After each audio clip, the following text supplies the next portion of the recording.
Okay, moving on. Okay, serious face? Yes, let's do an actual Frithcast. Alrighty, let's do that. Hello, lovely listeners. Hello. Welcome to episode 62 62? of Frithcast. 6 and 2? 62. Sorry, I've just been a bingo caller. You do that. They're very disappointing these days. Yeah, they don't do all the slang anymore. No. I went with some people to a bingo game like years and years ago, and even then they weren't doing all the do the slang. They weren't thing. doing the two little ducks and stuff like that. They weren't having it. The additional cryptography is what makes it bloody hard. Yeah, you'd have thought. Hey ho. Anyway, here we are. We are episode 62. Lovely listeners. Welcome around the virtual campfire. Lovely as ever.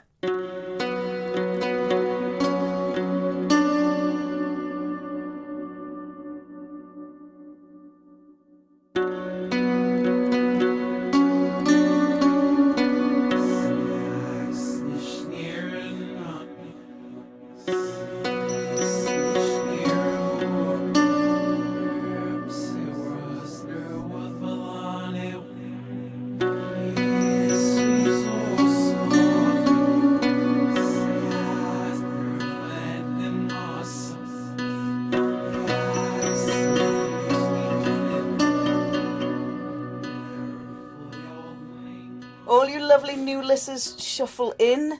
If you're not quite sure where the coffee is, it's probably on the edge of the fire warming through. Grab a mug.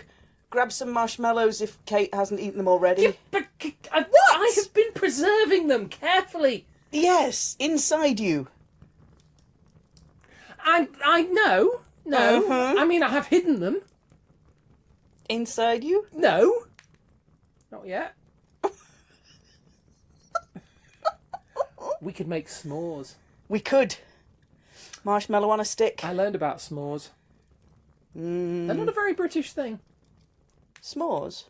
No, they're not marshmallow on a stick, no. Marshmallow on a stick, No. and then between two rich tea biscuits is a very British thing, because I remember learning that in brownies. But that's more or less a s'more. Yeah. Apart from, instead of rich tea biscuits, you have, is it graham crackers?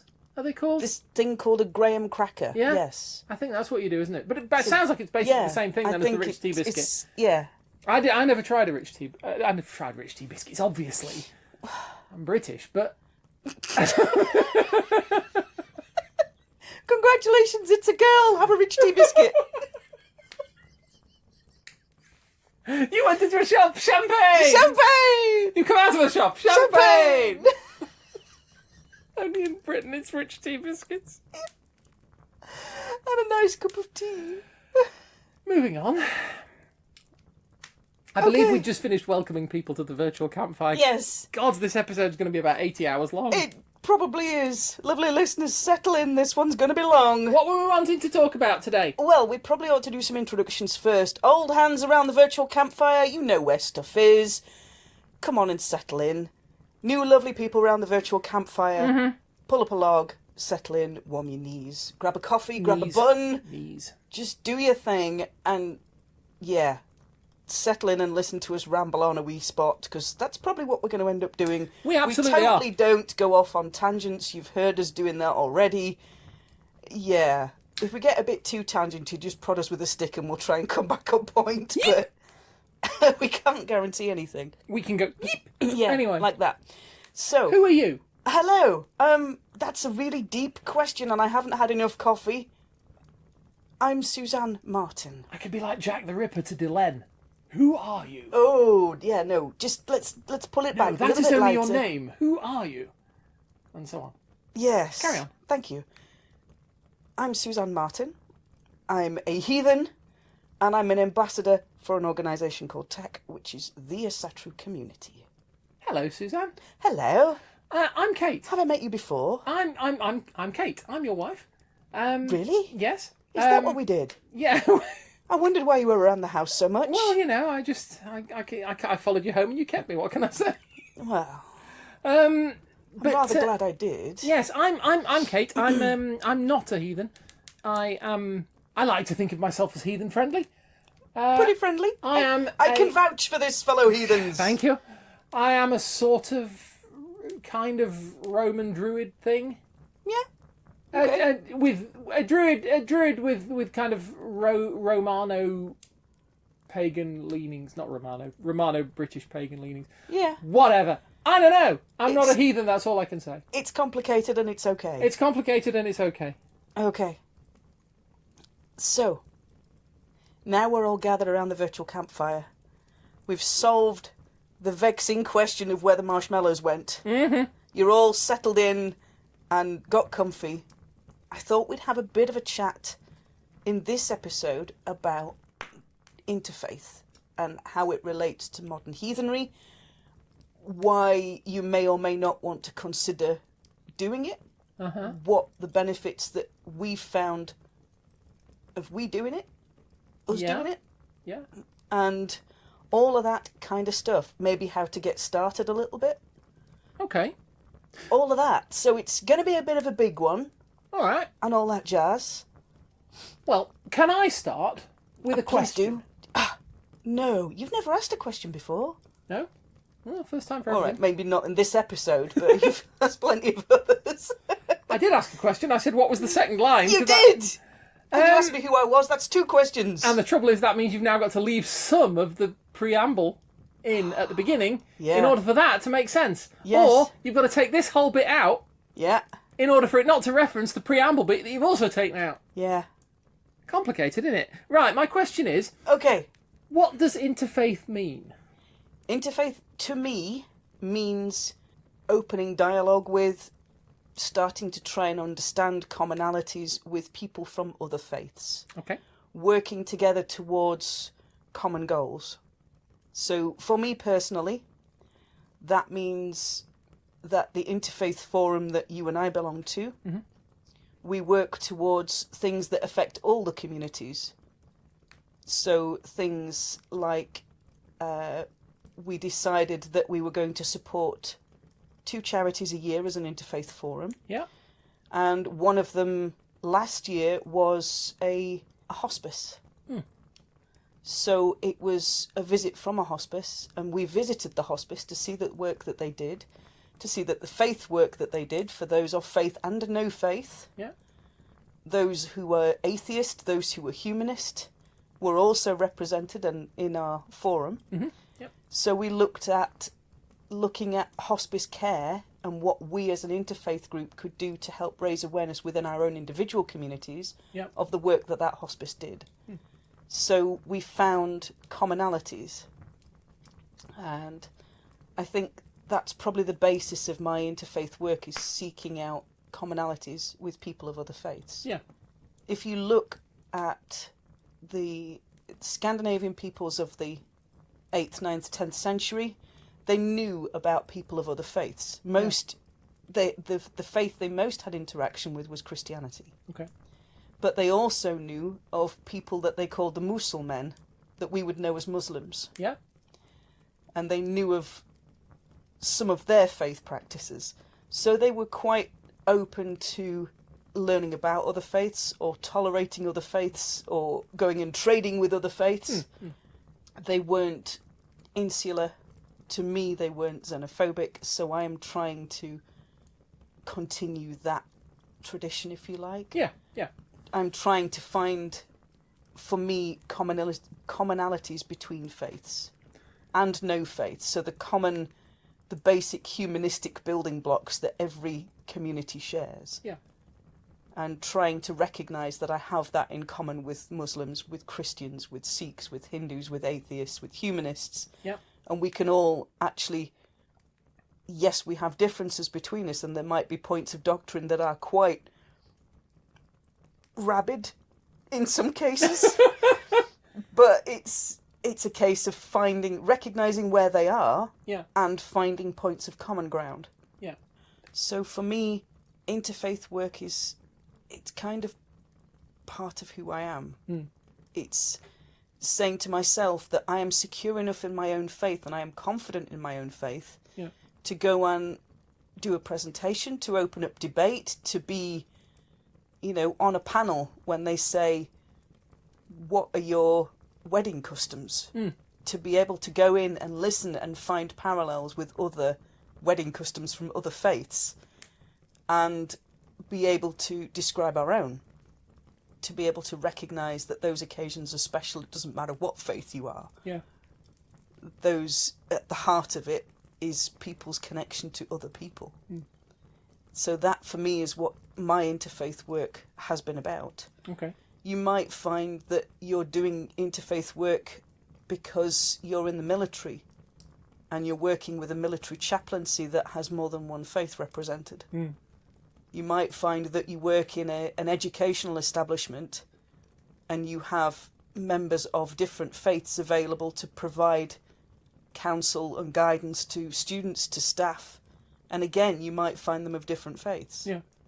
And no faith. You might find atheists in there, humanitarians in there, Unitarians in there. Yeah. You know, Anglicans, Heathens, my gods! I know! Any number. Heathens. You might find the odd heathen in there. Yeah, That'd be you never kind know. of funky too, you know.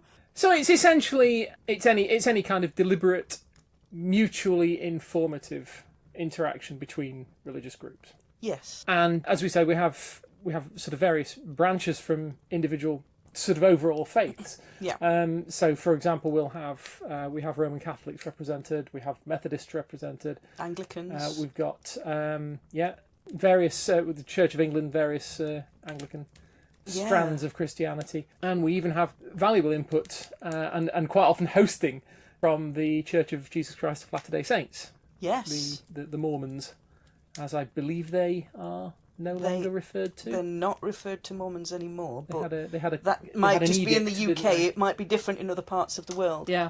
But when we go to their temple space and we have our meetings, it might be like it was the other month, where there's a heathen giving a talk on heathenry. Yeah. In a temple of Jesus Christ and the Latter-day Saints to Christians, atheists and Muslims. Yeah. And a druid. While we have fruit snacks. Yep. And no tea and no coffee and no alcohol. That's right, because they don't do stimulants. They don't do any kind of stimulants. So, yeah, you go and go into one of their temple spaces and they have no stimulants, no tea, no coffee, no alcohol, presumably no nicotine. I assumed. So we have juice, or we have herbal teas, or we have hot chocolate, which is also good. It's very I'm nice. all good for, sitting shoulder to shoulder and sharing hot chocolate and fruit snacks and talking heathenry for a night to a bunch of Christians. It's the maddest thing, but it's brilliant. It is. It's also interesting to watch these... I was going to say watch the monotheists. Keep an eye on the monotheists. I was going to say... No, dude, don't be nasty. We've met some lovely monotheists. We have. They perplex me, but not in a bad way.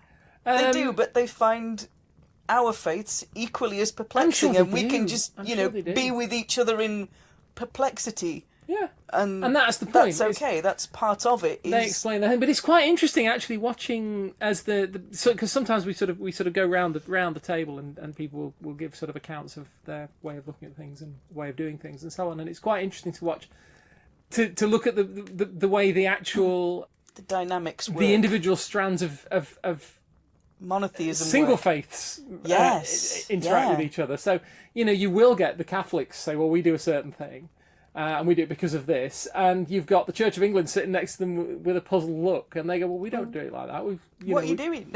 What do you do it that way for? I mean, I'm sort of playing that up a little bit. Obviously those are two groups that know each other's doctrines pretty well.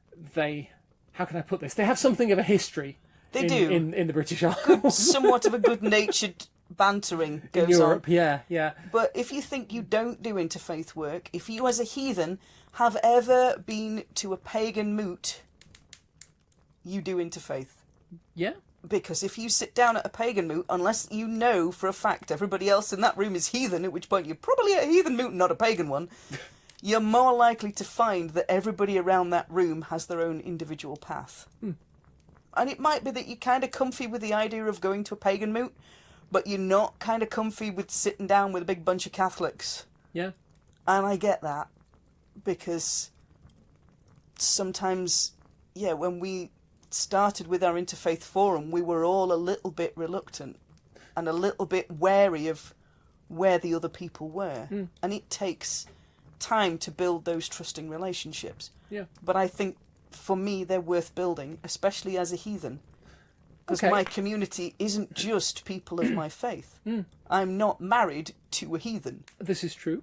We are an interfaith marriage. We are an interfaith marriage. It makes discussions in our house interesting on occasion. Very, very interesting. I suppose the advantage for us is that because we are both polytheists of a sort, there are certain commonalities in any case. There are. I have had conversations with friends who are monotheistic, which is, let's face it, I mean, I'm talking like they're not the vast majority of people. You know, I fully accept that we are the kind of the odd ones out, you know. Yeah, it can feel a bit like that. It can feel a bit exposed sometimes. It can. I mean, we tend to associate with a lot of other pagans, so of various stripes. So we're kind of used to that community. But of course, the nation as a whole, the UK as a whole, is Predominantly culturally, Christian. at least, historically pretty well established Christian. So we have state holidays for Christian festivals. We do. Just means that I take a day off at Yule and I get extra days off. It's great. It's nice, isn't for it? like no reason whatsoever. I can just kick back for like 3 days. It's fantastic.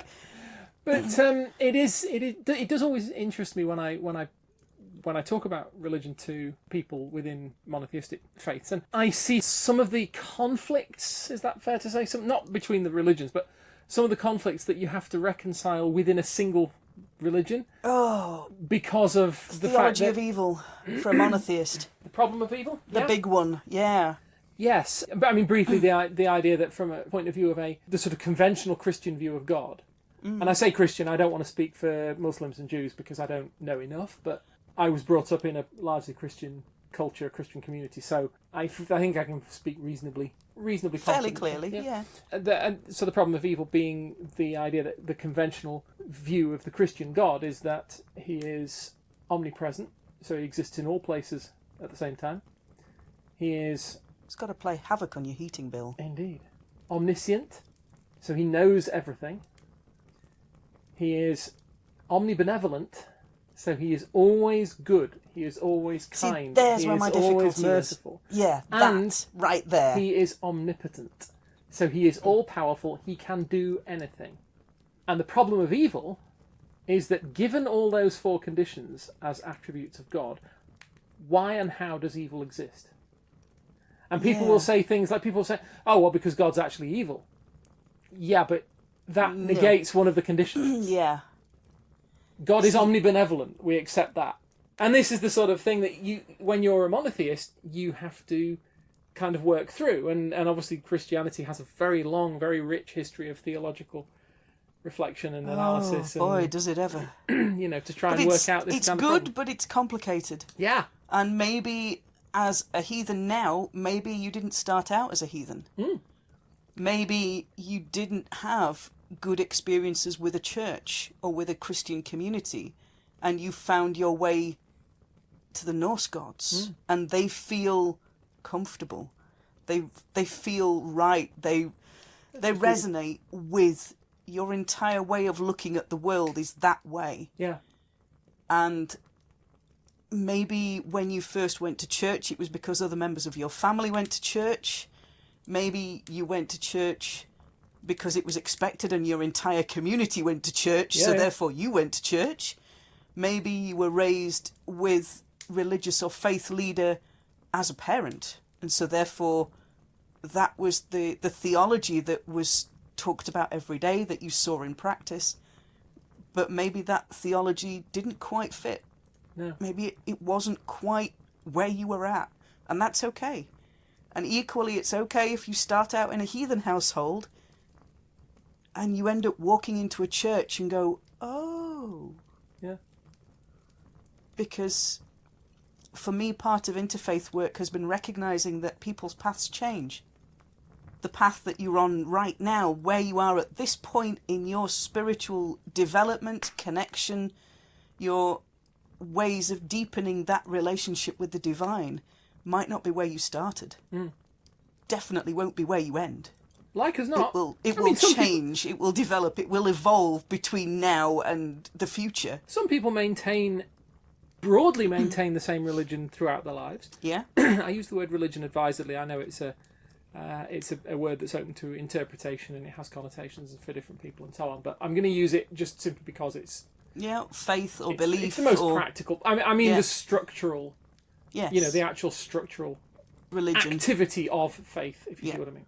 But I think there are people who will maintain the same faith, the same religion throughout their lives. It will evolve, of course. Their understanding of it will evolve and hopefully improve and become more rewarding for them over time and so on. But a deepening understanding is what I'm trying to aim for in my own practice. Yeah. And if I can help folks along the way, so much the better. Whether they be Jewish, whether they be Muslim, whether they be Christian, whether they be atheist, humanist, Buddhist, Sikh, Baha'i, doesn't matter. They are all on their path and I'm on mine. It doesn't necessarily say we have to walk those paths alone. No. We can walk next to each other, help each other out a little bit. But for me, the value of interfaith work, to me, teaches me about my own faith. That's probably come out a little bit confusing. In the simplest way I can, if I read my faith and I understand my faith in my own head, that's one stage. If I then have to explain that logic, what seems to me like internal logic, it is that way because it's clear to me that is it. Yeah. If I sit there and explain that to somebody else, that's a whole different level of understanding. And for me, I started learning when I began teaching. And up to that point, I knew. Yeah. And then I started helping others to understand it. That helped me understand it a whole lot more. As is often the case. But so learning that other faiths have things in common with mine. It does raise one question, which I might ask if I take the role of devil's advocate. Do the thing, yes. I take the role of devil's advocate. Who are you carrying all those bricks for anyway? God! Sorry. God is an absentee landlord? He's an absentee landlord! Worship that! Never! Sorry, I was just taking the role of devil's advocate. It's a good film. Have you just found all the rum in the bottom of your coffee? Maybe. Okay. Anyway, the question I was actually going to ask before I was possessed by the spirit of Al Pacino was... Are you all right? Do you need just to lie down for a bit? Are you quite okay? I'll be fine. Okay. I'll be fine. As long as checking. Keanu stays out of the room for the moment, we're fine. Really? You've got Keanu Reeves and you're leaving him outside the room? If I want to concentrate on the podcast, yes. Okay, fine. But I hear he's actually genuinely a nice dude. I hear this. I hear that he's actually kind of, just kind of chill. I hear reports from people. Every report I've ever heard from anybody who's met the guy, they have been falling over themselves. He is just the nicest guy. There's absolutely no sort of... It sounds to me... Honestly, I was reading a thing the other day, and it was somebody was describing having had a meeting with him, and he genuinely comes across like bloody Marcus Aurelius or something. He's like chill. A modern day Stoic. Yeah, just kind of chilling out, doing his thing. Anyway, but yes, your question. Yes, my question was this: is interfaith then a conduit for proselytization? It can be. Are we using it? It doesn't have to be. Are we using it to try to persuade? You see, I would say that some people do use it to try and persuade. I keep that in mind, and we have a set of ground rules in the forum, which I think if you're going to set up any kind of interfaith dialogue, set up a set of ground rules at the start. Yeah. And we have one in our forum that says, don't proselytize. Accept that each person sat next to you has a completely different way of looking at it. Yep. And you are not going to convince them otherwise. No. They are there because they are of a specific faith, wanting to work with people of other faiths. Yeah. I think... To do things for the common good. And I know some faiths have a charge of proselytization.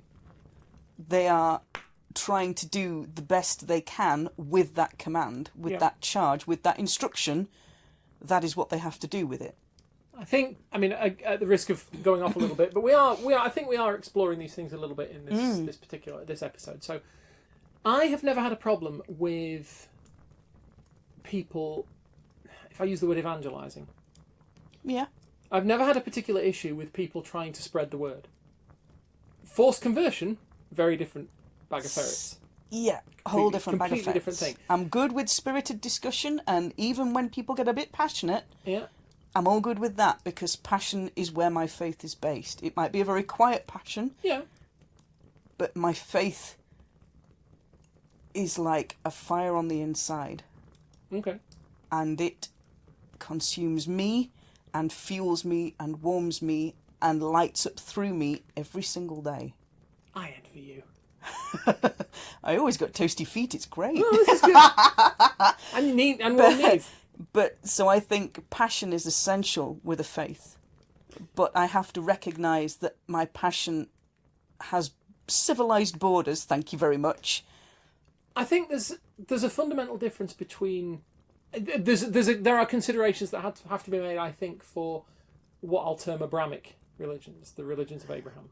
So, because Christianity in particular, and Islam to an extent, but as I say, I wouldn't claim to be a great expert on that, so I don't want to be speaking too much for Islam. But certainly Christianity has various concepts of hell, be it torture, Different or be it kind separate. of hell, lovely heathens. Be it Different kind of hell. 2 L's. 2L with you as well. No. But they have concepts of judgment. They have concepts of Sin, guilt, original sin. Yeah. They have ideas of punishment and reward, that kind of thing. Now, whether or not you agree with any of that theology is, I'm going to put that aside, because obviously we don't, otherwise we would be Christians. Yeah, we don't. I mean, some heathens may have come from that background and still hold to those, unconsciously, to that structure when they come to heathenism. Well, perhaps and have to kind of spend a period of adjustment of recognising where those ideas come from. Yeah, and that's absolutely true. And I'm not actually trying to, just to clarify, I'm not actually trying to sort of dismiss those ideas. I'm not trying to, belittle those ideas. What I'm saying is I'm putting them aside, in terms of the theology of it. I'll speak for me then. I'll say I personally do not believe in a heaven and hell based on my behaviour. I mean, Roman mythology has these concepts. I mean, we have Tartarus, where the Titans are being held, having lost the big battle with the gods. I mean, even the Cometics have got a concept of judgment. Yes, yeah, they have. And we have various places within the underworld where you will go depending on your performance in your life, level of naughtiness, your behaviour in life. Yeah.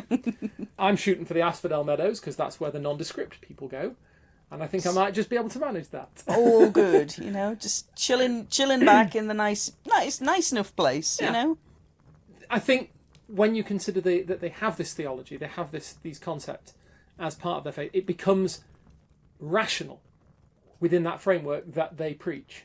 Yes. They have to try to spread the word because they are trying to save you.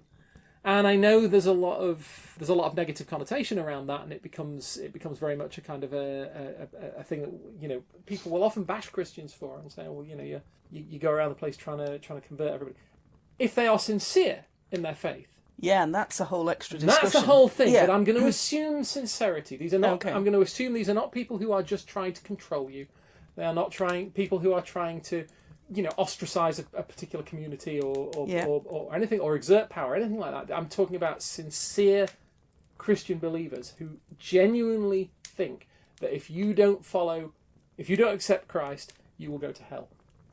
I would consider it absolutely rational of them to come to me and try to convert me or try to persuade me to follow their path, because they are concerned for my soul, and I'm actually grateful.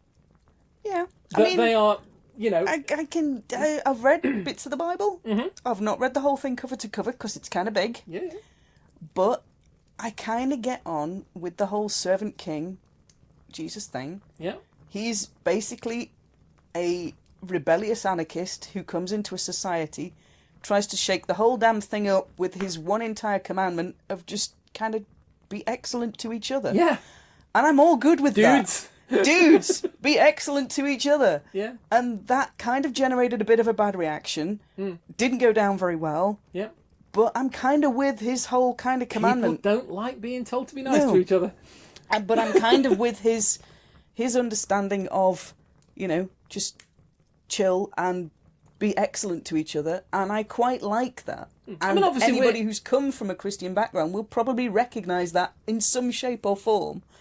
Yeah, we're obviously going by what has come down to us in the modern day. Yes. I mean, obviously there was a whole socio-political context going on in Galilee and Judea at that time. Yeah, whole Roman kind of thing going on. Which I don't pretend to have access to.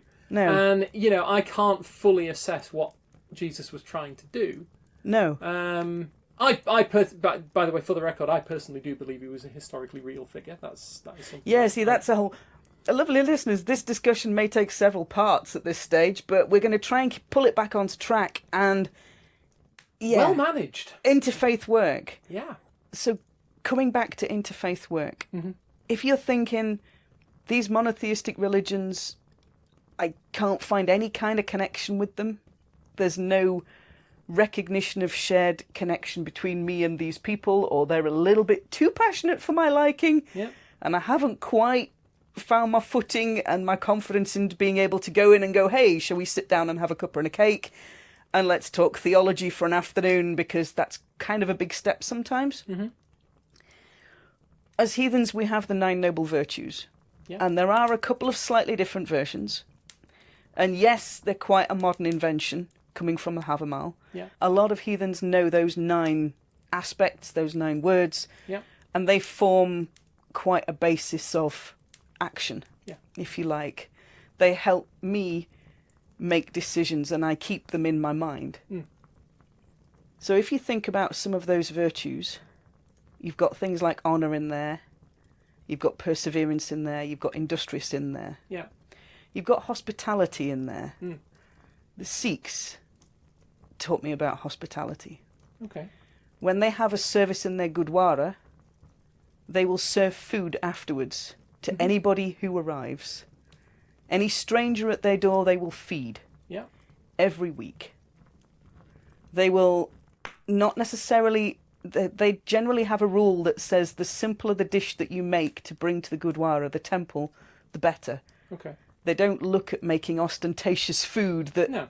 As a way to outdo each other. They're trying to serve their community by providing hospitality. Yeah. You look at the aspect of discipline. Muslims teach me about discipline. They pray 5 times a day. Yes. At specific Fixed set times every day.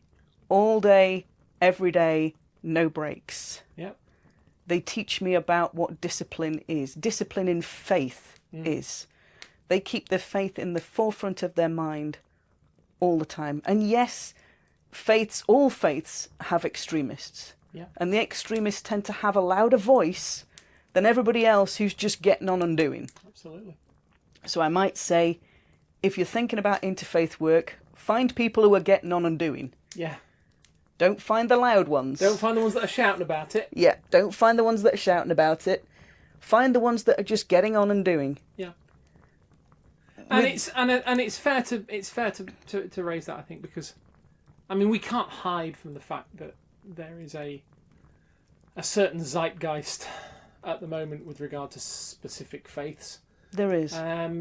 Which I think is very unfortunate, and it is very easy to fall into, especially when you're immersed in the media culture that we have at the moment. It's very easy to fall into the trap of looking at the most extreme people, and it isn't just because they're the ones that make the news. Because they're the ones that make the news. They're the ones that make the not noise. Everybody else. But it is fair to say that, as you put it, every faith has its extremists. Yes. Even ours. Yeah. Heathenry certainly has very loud extremists. Yeah. I can't specifically point to examples of extremist druids, but as part of the greater pagan umbrella, there are extremist pagans. There are extremist pagans, and whether that's to the same scale. But I mean, if you watch pagans debating things. Yeah, or you find animal rights activists or eco-terrorists who are camping out in trees that are trying to stop roads being built. you may find you've got people of pagan faiths going to extreme lengths to demonstrate that faith. So from Muslims, they embody discipline. Yeah. They are praying 5 times a day, no exceptions. No squidging it back half an hour because I need the time to go and do something else. Yeah. They are at that time, all of them, every day. Following the proper rituals. Following the pre-prayer rituals, Yeah. following the prayer words that they say at that time every day, constantly. They also have their month of fasting. Yeah. That is discipline. Yes. That is a phenomenal amount of monthly discipline. Beyond me, I fear. Most mosques, during that month of Ramadan, that holy month of discipline, they will open their doors up in the evening and people can go and share their evening meal with them, and the community will get together in an evening. At the moment in Britain, it's about 9:30 at night, which is the first time they get to eat, from like 4 a.m. to 9:30 at night. And ouch, as an interfaith group, we were invited to iftar at our mosque.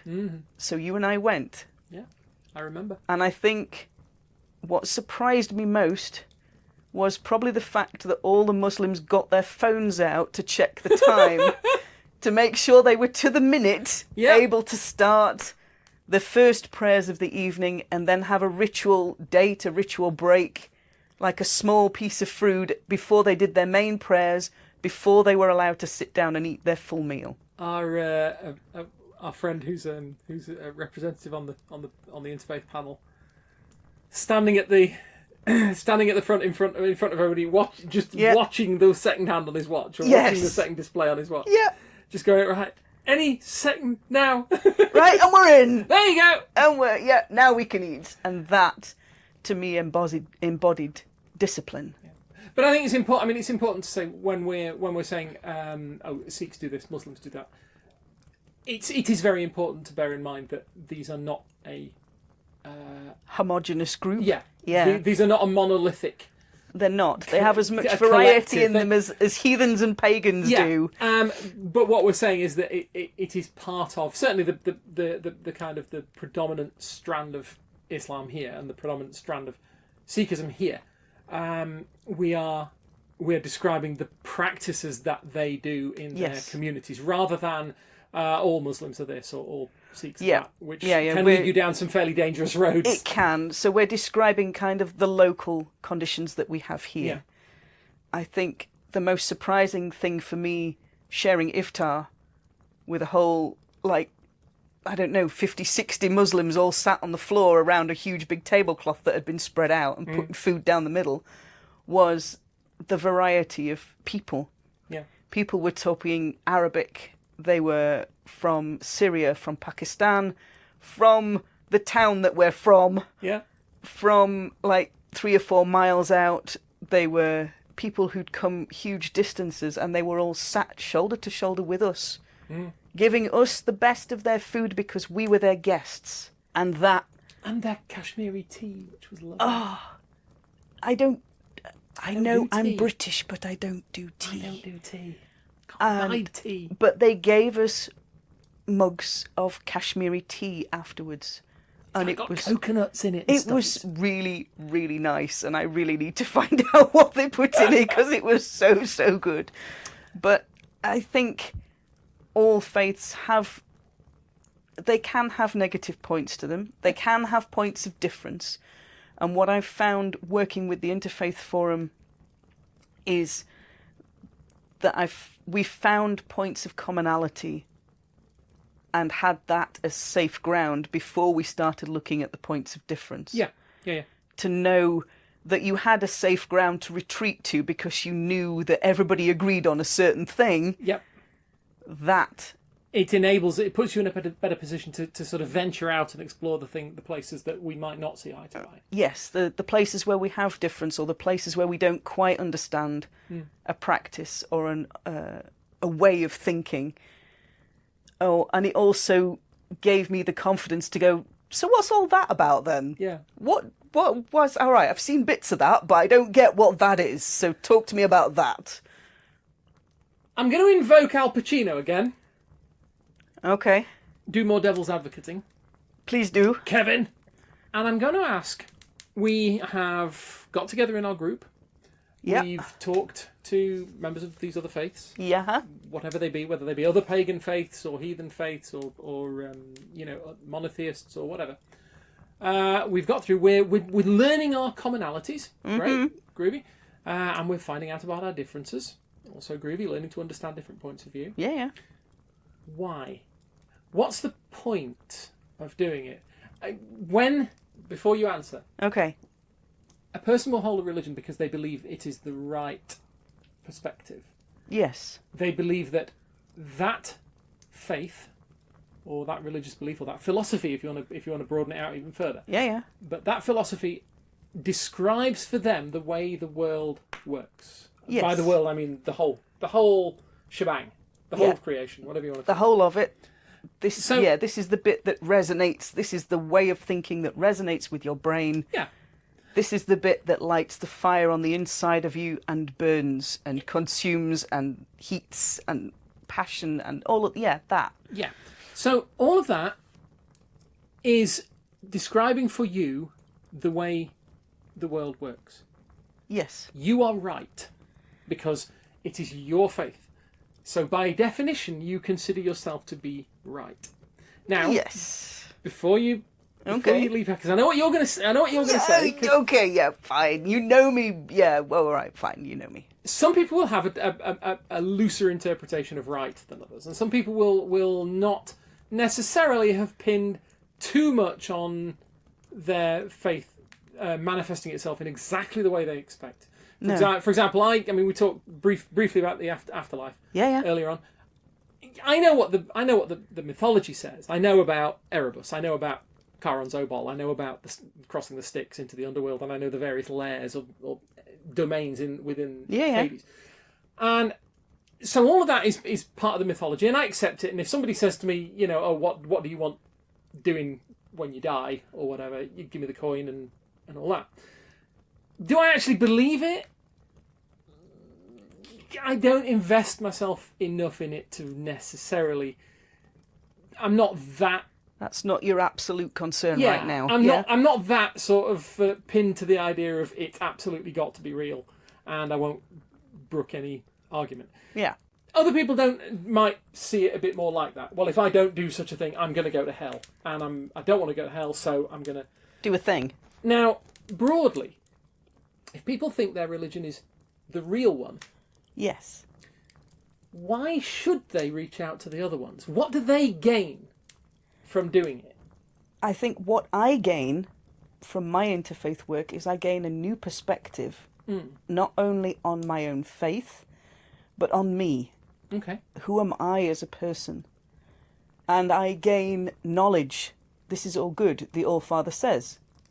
Go out and get some. Yeah. Go forth and do the one with the homework. Guzzle that knowledge. Guzzle that knowledge. Second helpings. Get it down you. Please, sir, can I have some more? Yes, small child. You may have some more. So, for me, it's knowledge. If I look at it from a Scandinavian 8th, 9th, 10th century person, you're going to go trade with these people. Yeah. You've got to understand them first. You've got to at least understand that if they consider a day holy and sacred, they're going to be off doing things. That's not a good day to rock up at the market with all your stuff. Might be a good day to... No, never mind. Yeah, I know. Good day to do the other thing. Yes, I am right with you. Just take advantage of what you got. But for me, looking at different faiths, looking at meeting people, I am connected to all of these people. My thread is interwoven with everybody I meet in a day. They are not all going to be heathen. No. And if I meet a Christian, I can say to them, Happy Easter. I can say to them, Merry Christmas. And I know what that means to them. Yeah. I can say to a Muslim, Ramadan Mubarak. Mm-hmm. Have a beautiful, joyous, peaceful Ramadan. And know what that means to them. I suppose in essence, there are two layers to the answer. Why would we do interfaith work? Why does it matter? Yes. And one layer is the broader one, which speaks to improving relationships between people. Yes. And making life just generally better. Yes. I think it's fair to say, obviously I appreciate that the Norse culture, the heathen faith is rooted in the Norse culture, and the Norse culture had a fairly forthright attitude towards conflict. I appreciate that. In some aspects, yes. But in other aspects, they traded. They traded with Christians, they traded with monks. Some of them got baptised and converted to Christianity. It was not necessarily the case. It's a bit of a mishmash in Northern Europe, actually. Yeah, it's kind of a mix. And it wasn't necessarily the case that they relished constant war. No. So, if you are doing interfaith work, or I suppose any intercommunity work, really, you're improving understanding between people. You are increasing the opportunities for peaceful interactions. Yes. At a more directly personal level, you're kind of smoothing your own path. Yeah. You say, you don't meet that many heathens in your everyday life. Neither do I.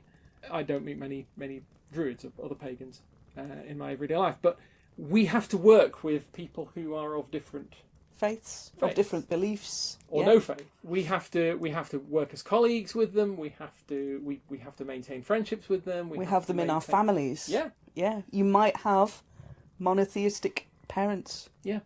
Strongly monotheistic household, and you're a heathen.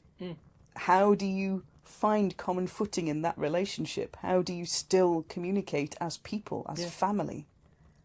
And you learn about them. They learn about you. They learn about you. Hopefully in a mutually beneficial way. But yes, it might be that it's a way... looking at interfaith work is a way for me to value the people around me. Yeah. It's a way for me to appreciate the things that they go through in their faith. I remember a little while ago now, I'd just come out as pagan to my manager at the time, as heathen to my manager at the time. Yeah. She had not taken this in the best way that she could have taken it, and promptly went to my colleague who was working in another office, who was from the Salvation Army, and warned her that I was a heathen pagan, and that she'd have to watch what she said to me. And God, can you imagine? Because well, you don't have to imagine, you were there. I was there, but my manager didn't tell me that she'd disclosed my faith to my colleague in this other office. So of course, when I went down to that office and of an actual crime there, I believe. bit of a kind of a harsh thing. So I went down to that office, wandered in through the door, put my bag down on the desk, settled in, went, anybody want a brew? And the entire office kind of went a wee bit quiet. Okay. And I was like, okay, what have I walked into? Heathen coffee. She's going to do something horrible to the teaspoons. Oh, yeah.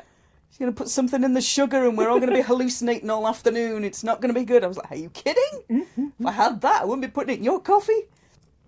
And how we kind of worked around that was we gradually, both of us, realised what our collective manager had done in the best way that she thought was possible. She thought she was trying to smooth She was trying to smooth the water, and what she ended up doing was building a wall. Yeah. Which myself and this other person had to spend nearly a week of very cautious dialogue taking down. Yeah. So yes, it was done with the best of intent, but what it actually did was made it worse. Yeah.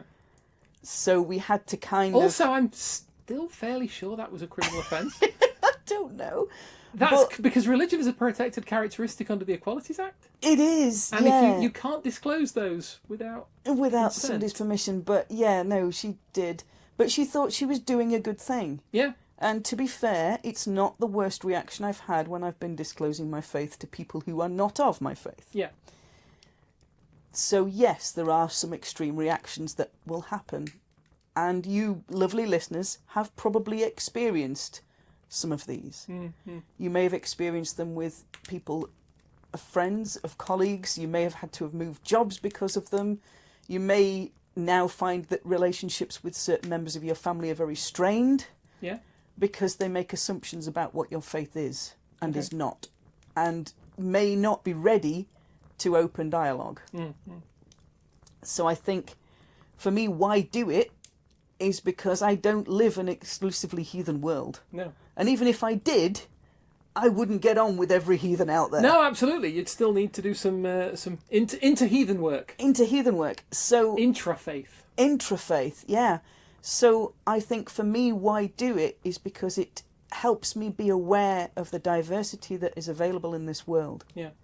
There are thousands of people whose faith I do not have a clue about what it is, how it works, and I'm curious. Yeah.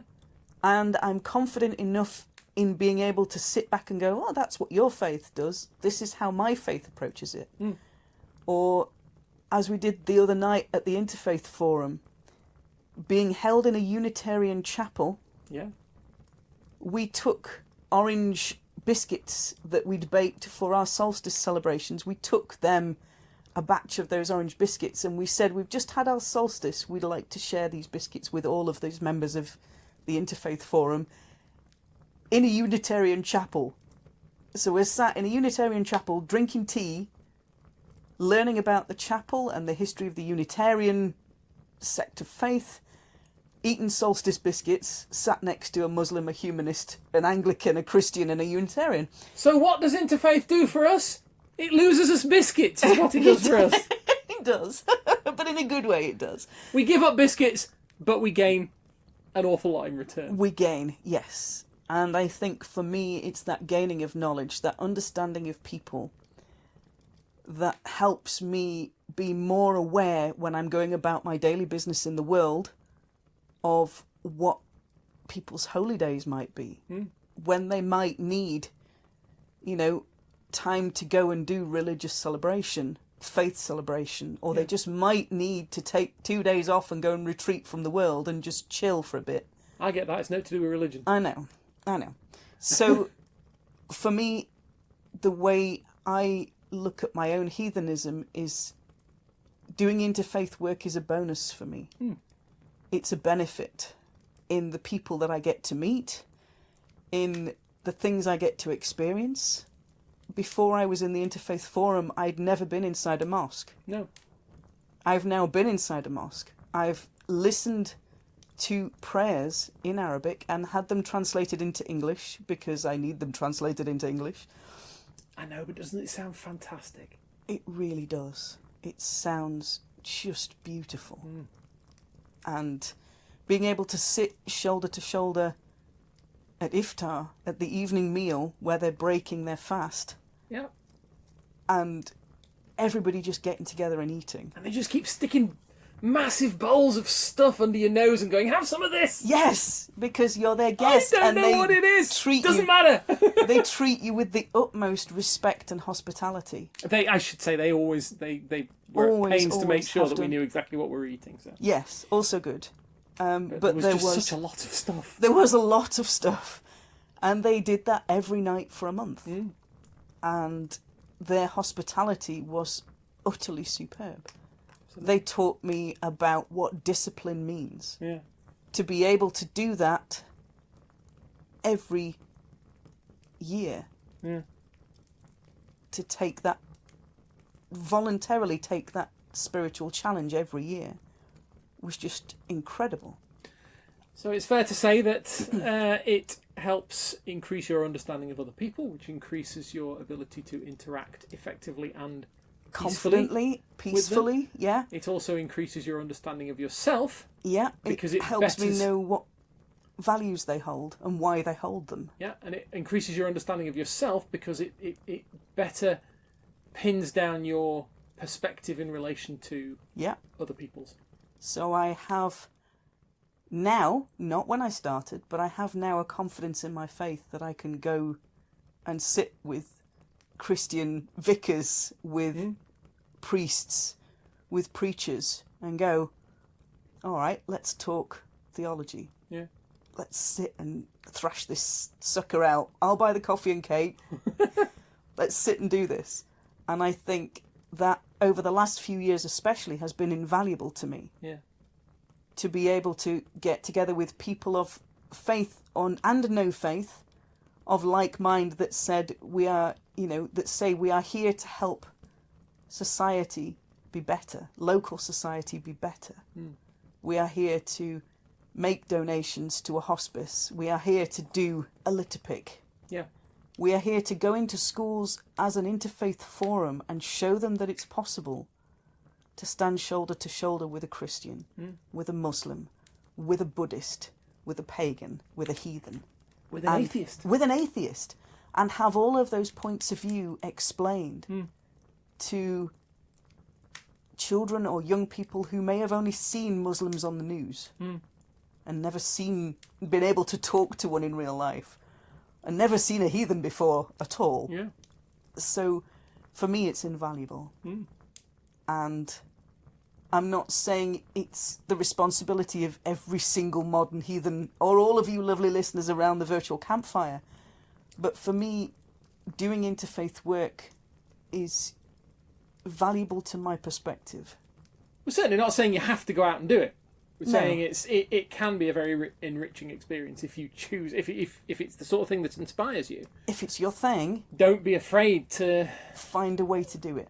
Look into it. It's not a mandatory thing because we can't tell you how to heathen. We can't tell you how to heathen. We can't tell you how to heathen. We can't tell you how to Christian. We can't tell you how to Muslim. How to Jew. We can't tell you how to do any of that stuff. But we can maybe give our perspective on things. Yeah. For me, interfaith work is something I have a deep passion for. It helps me understand people. I like people. I will never understand people, but it probably gets me a little bit closer than I would otherwise have been. Also good. Yeah.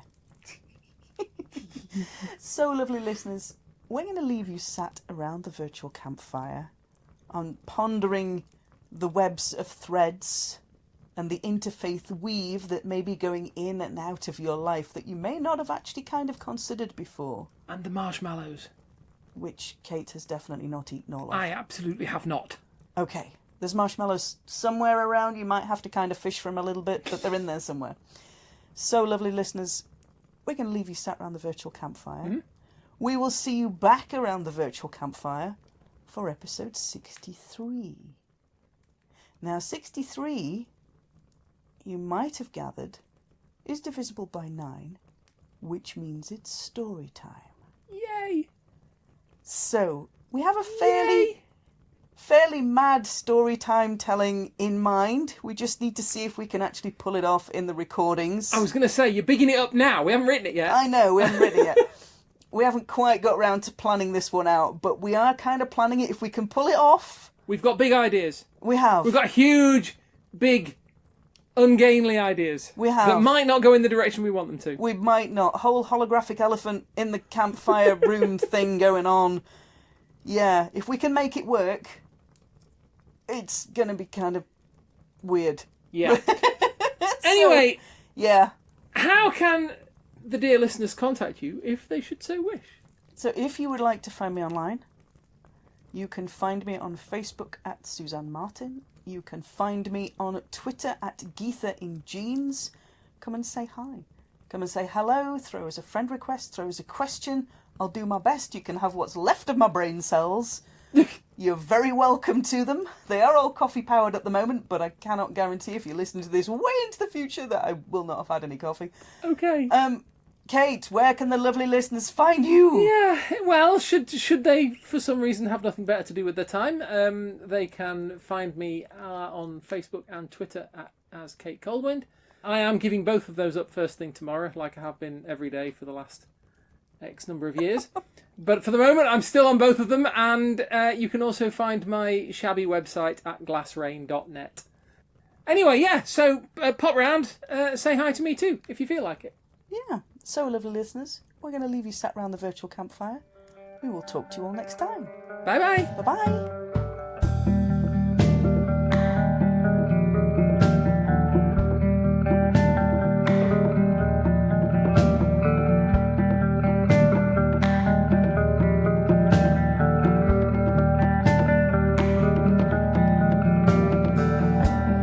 Still